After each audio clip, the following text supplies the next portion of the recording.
अगले वीक बहुत सारे इंपॉर्टेंट मेन बोर्ड आईपीओ का बिडिंग ओपन होगा। उसमें से एक होने वाला है जेम्स एरोमेटिक लिमिटेड। अगला वीक जितना भी आईपीओ सब आ रहा है ना, वो सभी का जो ऊपरी डाटा है, अगर आप उसका जो डाटा है उसको अगर अगर आप ऊपर ऊपर से देखोगे तो वहां पे वो कंपनी का जो डिटेल है वो आप लोगों को काफी अच्छा देखने को मिलेगा।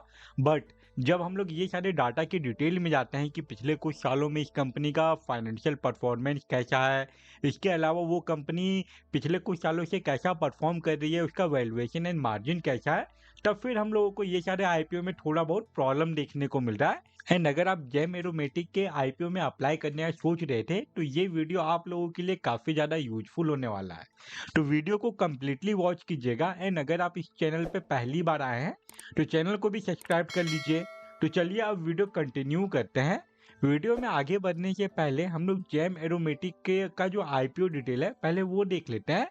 तो ये आईपीओ का जो टोटल इशू साइज है वो हम लोगों को 451 करोड़ से भी ज़्यादा का देखने को मिल रहा है, जिसमें कि एक बड़ा हिस्सा मतलब कि 276.25 करोड़ यहाँ पे ऑफर फॉर सेल है। मतलब कि ये अमाउंट डायरेक्टली प्रमोटर के पास जाएगा। इसके अलावा जो बाकी का रिमेनिंग अमाउंट बचा, जो कि 175 करोड़ बचता है, ये है फ्रेश इशू। ये कंपनी के डेवलपमेंट में लगने वाला है। वहीं बात करें ये आईपीओ के अपर कट ऑफ के बारे में, तो वो 325 रुपीज़ पर शेयर रखा गया है। एंड इसके एक लॉट में आप लोगों को 46 शेयर मिलेगा। दैट्स मीन अप्लाई करने के लिए आपका जो मिनिमम कैपिटल रिक्वायरमेंट है ये 14,950 रुपीज़ का है। यह आईपीओ का जो फेस वैल्यू है वो सिर्फ और सिर्फ 2 रुपीज़ पर शेयर रखा गया है। एंड रिटेल इन्वेस्टर लोगों के लिए यहाँ पे 35% का शेयर रिजर्व है। वहीं अब अगर ये आईपीओ के इम्पोर्टेंट डेट के बारे में बात करें तो 19 अगस्त को इस आईपीओ का बिडिंग ओपन होगा। एंड 21 अगस्त तक आप ये आईपीओ में अप्लाई कर पाएंगे। उसके बाद इसका जो अलॉटमेंट आने का जो डेट फाइनलाइज किया गया है वो है 22 अगस्त। एंड अगर आपको इस आईपीओ का अलॉटमेंट मिल जाता है तो फिर 25 अगस्त को जो शेयर है वो आपके डीमैट अकाउंट में ट्रांसफर करवा दिया जाएगा। एंड इन केस अगर अलॉटमेंट नहीं मिला तो सेम डे को ही रिफंड इनिशिएट करने का डेट फाइनलाइज किया गया है। उसके बाद इसका जो स्टॉक मार्केट में लिस्टिंग डेट है वो है 26 अगस्त। ये तो हो गया इस आईपीओ का बेसिक डिटेल। अब हम लोग ये कंपनी के बारे में बात कर लेते हैं कि एग्जैक्टली ये कंपनी क्या काम करती है। जेम्स एरोमेटिक लिमिटेड 1997 में इनकॉर्पोरेट हुई थी। मतलब कि ये कंपनी को काम करते हुए 27-28 ईयर का टाइम हो चुका है। एंड अगर ये कंपनी के वर्किंग के बारे में बात करें तो ये कंपनी अलग अलग टाइप का केमिकल बनाने का काम करती है। इसके अलावा इनिशियल ऑयल बनाने का काम करती है। एंड ये कंपनी अपने बिजनेस में लगभग 2 डेकेड से भी ज़्यादा का एक्सपीरियंस हासिल कर चुकी है। वहीं अब अगर बात करें कि ये कंपनी के द्वारा जो प्रोडक्ट बनाया जाता है वो कौन कौन से इंडस्ट्रीज में यूज में आता है, तो यहाँ पे इसका जो प्रोडक्ट है वो आपको oral care, cosmetic, nutritional product, pharmaceutical product, wellness, pain management, उसके अलावा पर्सनल केयर के इंडस्ट्रीज में जो प्रोडक्ट बनता है उसमें इस कंपनी के द्वारा जो प्रोडक्ट बनाया जाता है उसका आपको ज़्यादा यूज देखने को मिलेगा। एंड फिलहाल ये कंपनी के पास 70 से भी ज़्यादा प्रोडक्ट है, जिसको कि ये कंपनी 4 अलग अलग सेगमेंट में बांट के रखी है, जिसका की डिटेल आपको यहाँ पे देखने को मिल जाएगा। एंड ये कंपनी अपने प्रोडक्ट को इंडिया में बेचने के अलावा एक्सपोर्ट करने का भी काम करती है, जिसमें कि आपको अमेरिका, एशिया, अफ्रीका, इसके अलावा ऑस्ट्रेलिया जैसा कंट्री देखने को मिलेगा। अभी आगे में आप लोगों को वीडियो में ये कंपनी के द्वारा जो अलग अलग कंट्री में अपना प्रोडक्ट एक्सपोर्ट किया जाता है उसके बारे में भी और भी ज़्यादा डिटेल देने वाला हूँ। इसके अलावा ये कंपनी के पास इन हाउस R&D टीम भी है, जिसमें कि आप लोगों को 13 साइंटिस्ट देखने को मिलेगा। एंड ये कंपनी का जो मैन्युफैक्चरिंग फैसिलिटी है वो 3 अलग अलग लोकेशन पे फैला हुआ है, जिसका डिटेल भी मैं आप लोगों को आगे वीडियो में बताने वाला हूँ। ये कंपनी के headquarter and research and development के बारे में बात करें तो वो फैसिलिटी हम लोगों को मुंबई में देखने को मिल रहा है। इसके अलावा जो इसका मैन्युफैक्चरिंग फैसिलिटी है वो एक आप लोगों को महाराष्ट्र में देखने को मिलेगा, दूसरा आप लोगों को यूपी में देखने को मिलेगा। एंड जो नया मैन्युफैक्चरिंग फैसिलिटी है वो ये कंपनी ने अपना गुजरात में बनाया है। वहीं अब अगर बात करें कि ये कंपनी अपने प्रोडक्ट को कौन कौन से कंट्री में एक्सपोर्ट करती है, तो यहाँ पे आपको यूएसए, ब्राज़ील, इसके अलावा यूरोपियन यूनियन का बहुत सारा कंट्री देखने को मिल जाएगा। इसके अलावा ऑस्ट्रेलिया एंड जो एशिया में भी बहुत सारी जो इम्पोर्टेंट कंट्री है, जैसे कि Singapore, Thailand, Nepal and Hong Kong जैसी कंट्री में भी ये कंपनी अपने प्रोडक्ट को एक्सपोर्ट करती है। वहीं अब अगर हम लोग ये बात करें कि ये कंपनी जो आईपीओ से जो फंड रेज करेगी उसका ये कंपनी क्या यूज करने वाली है, आईपीओ लाने के पीछे का ऑब्जेक्टिव क्या है, तो आईपीओ से जो पैसा मिलने वाला है इस कंपनी को उसमें से एक बड़ा हिस्सा प्रमोटर के पास जाएगा एंड जो बाकी रिमेनिंग अमाउंट बचेगा उस वो अमाउंट में से ये कंपनी 140 करोड़ रुपीस का यूज करेगी अपने ब्रोइंग का रीपेमेंट एंड प्री पेमेंट करने के लिए। मतलब कि आने वाले टाइम में ये कंपनी का जो डेट टू इक्विटी रेशियो है उसमें आप लोगों को गिरावट देखने को मिलेगा एंड इसके अलावा अगर कुछ अमाउंट बचता है तो वो जाने वाला है जनरल कॉर्पोरेट पर्पस में।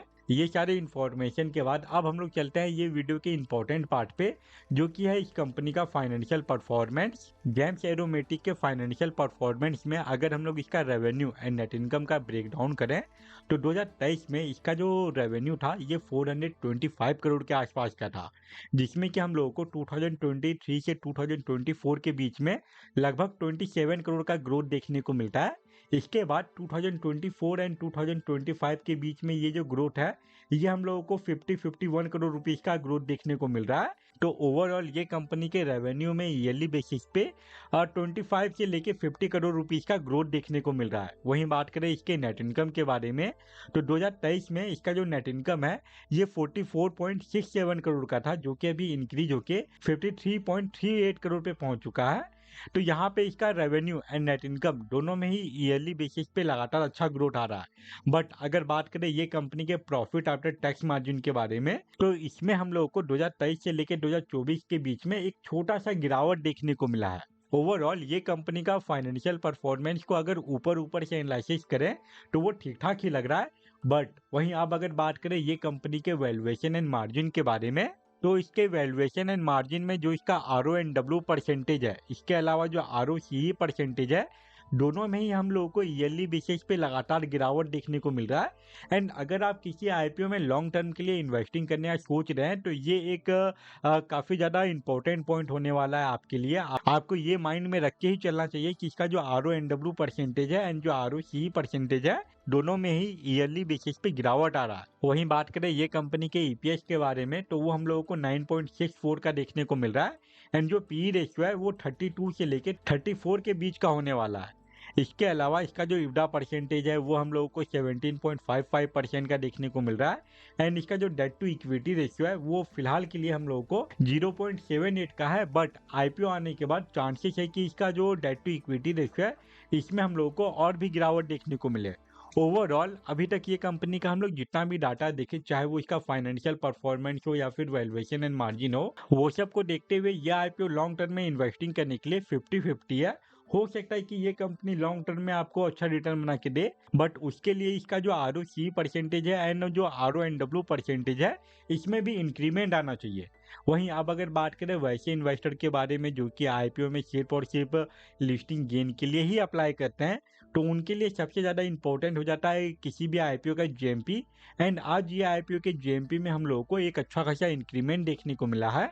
फिलहाल जो इसका करंट जीएमपी है वो 35 रुपीज़ का है। अगर जीएमपी परसेंटेज के बारे में बात करें तो वो 10.77% पे पहुंच चुका है। अभी ये आईपीओ के बिडिंग क्लोज होने में एंड लिस्टिंग होने में एक लंबा समय बाकी है एंड आने वाले कुछ दिनों में अगर इसके जीएमपी में लगातार ऐसा ही इंक्रीमेंट आया तो फिर चांसेस बहुत ज़्यादा है कि यह आईपीओ में आपको शॉर्ट टर्म में मतलब कि एक अच्छा लिस्टिंग गेन हो सकता है। अगर आप यह आईपीओ में लिस्टिंग गेन के लिए ही अप्लाई कर रहे हैं तो आपके लिए इम्पोर्टेंट ये है कि बिडिंग क्लोज होने से एक दिन पहले इस आईपीओ का कितना जीएमपी चल रहा है वो सब को देखते हुए ही आपको ये आईपीओ में शॉर्ट टर्म के लिए अप्लाई करना चाहिए। तो ये था जेम्स एरोमेटिक का detail analysis video. I hope आपके लिए ये वीडियो यूजफुल रहा होगा एंड अगर आपको ये वीडियो यूजफुल लगा तो वीडियो को लाइक जरूर करें। इसके अलावा अगर आपको किसी और आईपीओ के बारे में जानकारी चाहिए जो कि अभी लाइव है या फिर जो अपकमिंग आईपीओ है तो वो सभी के आईपीओ के ऊपर चैनल पे एक डिटेल वीडियो अपलोडेड होगा, आप अगर चाहें तो उसको भी चेकआउट कर सकते हैं। फिलहाल इस वीडियो को हम लोग यहीं पे एंड करते हैं। Thank you for watching this video.